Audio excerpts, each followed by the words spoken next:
En los territorios de Canadá se ha hablado de una criatura que habita o habitaba en Yukon Patricia Creek.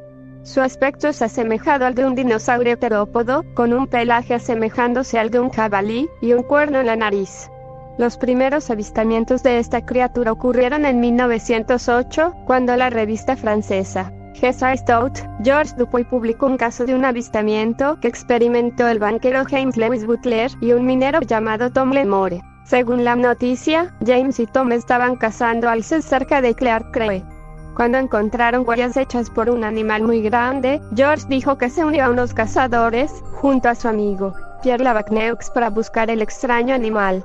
Él asegura que se establecieron en un sitio para acampar la noche cerca de un barranco. Cuando George, James y Tom observaron por 10 minutos a una criatura que lo describieron con un cuerpo peludo de color negro, pelo parecido al de un jabalí, dientes afilados y cuerno en la nariz.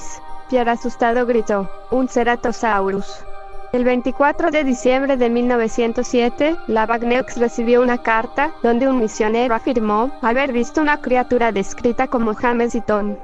Cuerpo con pelo parecido al de un jabalí, cuerno en la nariz cargando a un caribú. El artista estadounidense C.P.N.R. Bissette llama a la noticia una parte de la ficción de un gran territorio del Yukon del Norte y la cita como uno de los primeros cuentos de la paleontología occidental.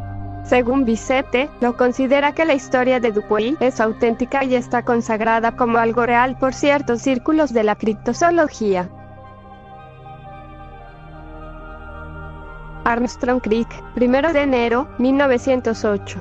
Mi querido hijo, el comerciante de Mike Aston acaba de detenerse aquí con su tren de perros y trineos. Ha tenido un duro viaje desde Dawson, por Barlow, Flat Creek y Dominion. Espero recibir por él en otras 15 días nuevas provisiones y noticias del mundo exterior. Hoy es el primer día del año nuevo, y quiero que esta carta exprese mis afectuosos deseos para su salud y felicidad. Espero que me dé el placer de recibirte bajo mi humilde techo, aquí, en el otro extremo de la tierra. No creeré que dejarás que tu viejo amigo en el Gran Norte deje su viejo cadáver a los indios, que algún día u otro harán su ataúd con ramas, sin verlo una vez más. He recibido tu libro, cuya lectura me ha dado el mayor placer. Por cierto, estás equivocado con respecto a ese pobre tipo, John Speed. Ay, ya no es transportista del distrito de Duncan. Murió, pobre compañero, en Eagle Camp, poco después de que te fueras, sin haber sobrevivido a la herida que recibió de la baldfase, que recordarás.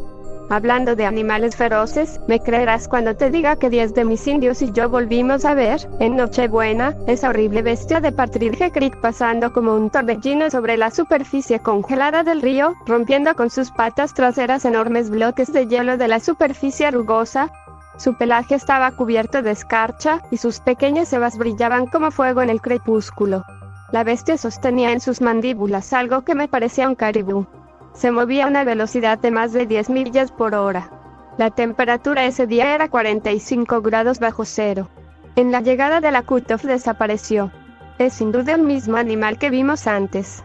Acompañado por el jefe Stinesane y 2 de sus hijos, seguí las huellas, que eran exactamente iguales. La bestia sostenía en sus mandíbulas algo que me parecía un caribú. La bestia celebró en sus jaws algo que me parece ser un caribú. Los que todos vimos, Limor, Butler, usted y en el lodo de Amos Lick. 6 veces, en la nieve, pudimos medir la impresión de su enorme cuerpo, del mismo tamaño que lo encontramos antes, casi hasta el 20º de pulgada. Lo seguimos completamente a 2 millas, cuando la nieve comenzó a caer ligeramente y borró los rastros. Fue al recibir esta carta que yo decidí escribir la historia de mi propia experiencia, que recordaba tan vívidamente a la mente, y de la cual ofrecía una confirmación sorprendente.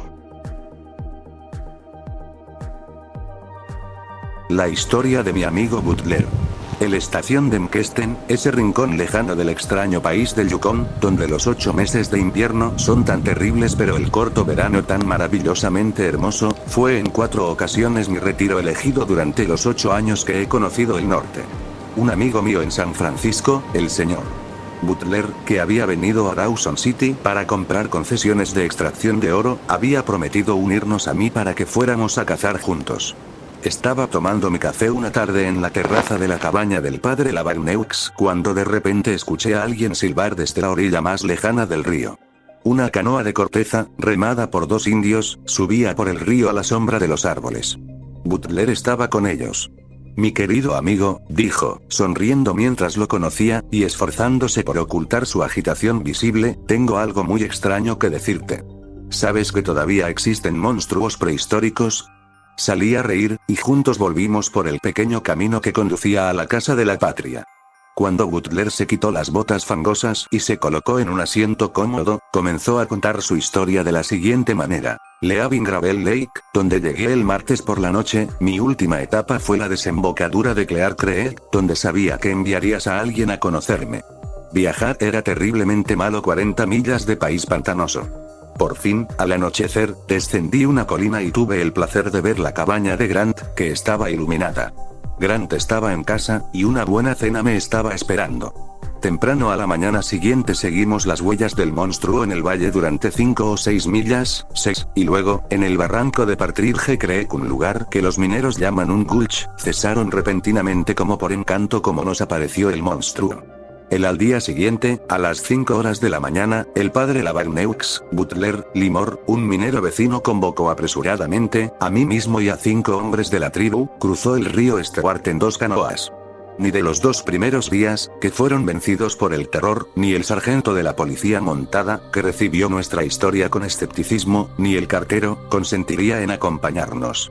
Durante todo el día buscamos, sin resultado, el valle del pequeño río Mkesten, los pisos de Partridge Creek y el país entre Barlow y las altas montañas cubiertas de nieve.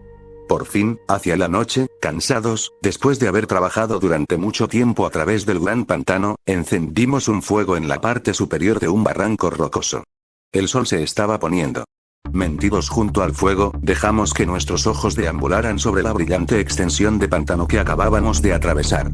El té estaba hirviendo y todo el mundo se preparaba para sumergir su taza de estaño en la olla, cuando de repente un ruido de piedras rodantes y un extraño, duro, y un rugido espantoso nos hizo saltar a nuestros pies. La bestia por la que habíamos estado buscando, una forma negra y gigantesca, las comisuras de su boca llenas de limo manchado de sangre, sus mandíbulas masticando algo, no sé lo que, estaba subiendo lenta y pesadamente por el lado opuesto del barranco, haciendo que las grandes rocas rodaran hacia el valle a medida que avanzaba. Golpeados de terror, el padre Labarneux, Leemore y yo intentamos pronunciar un grito de miedo, pero no emitimos ningún sonido de nuestras gargantas resecas. Inconscientemente nos habíamos agarrado los brazos. Los 5 indios se agachaban con sus rostros contra el suelo, temblando como hojas sacudidas por el viento. Butler ya corría cuesta abajo. El dinosaurio. Es el dinosaurio del círculo polar ártico. Murmurado padre Labarneux, con dientes parloteantes. El monstruo apenas se había detenido a 20 pasos de nosotros y, descansando sobre su enorme vientre, estaba mirando, inmóvil, al sol rojo, que bañaba todo el paisaje con una luz extraña.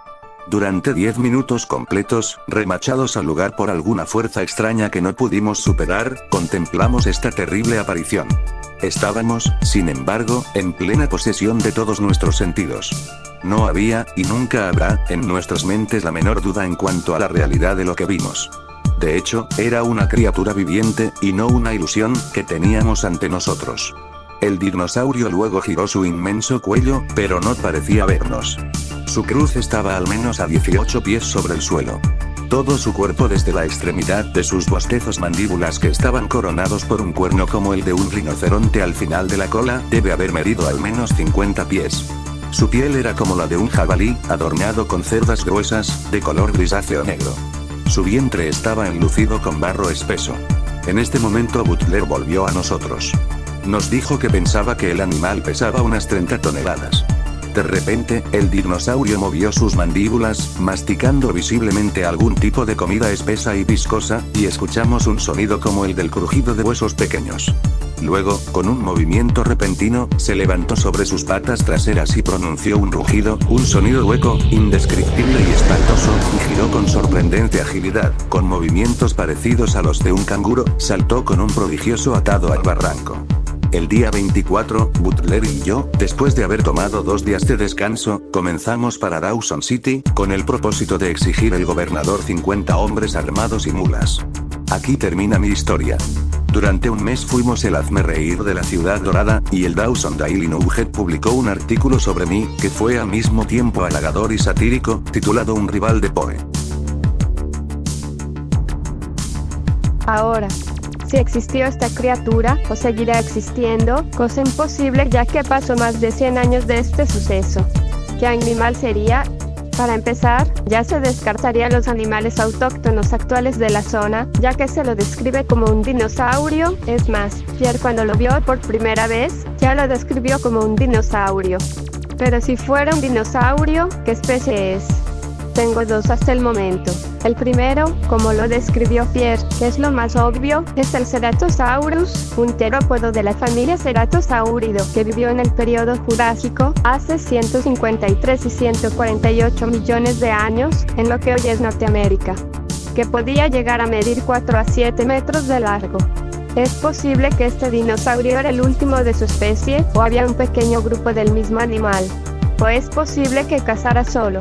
Otro dinosaurio que podría ser es el llamado Gorgosaurus, un terópodo de la familia Tyrannosauridae, que vivió hace 76,5 y 75 millones de años en el periodo Cretácico, que podría medir de 6 a 9 metros. Este también encajaría no solo por su gran tamaño sino su forma de su cráneo que parece llevar cuernos en la cabeza, aunque el críptido lo describen con un cuerno en la nariz. Sea lo que sea, Canadá lugar muy interesante y sus críptidos, como el Oaela, que ya había hecho un video que lo dejó en la pestaña, el Ogopogo, el Wendigo y otros críptidos más, que me da hueva mencionar. Y eso sería todo. Muchas gracias por ver este video. Sé que tardé mucho debido a que no hay casi nada de este críptido, que la mayoría son sacadas del periódico Dawson Daily Nugget, un periódico muy antiguo. Bueno, si les gustó, denle un pulgar arriba, suscríbanse para ver más de mi contenido, y comenten qué es lo más importante de mi canal. Soy Yuka Show, y nos vemos en un próximo video. Adiós.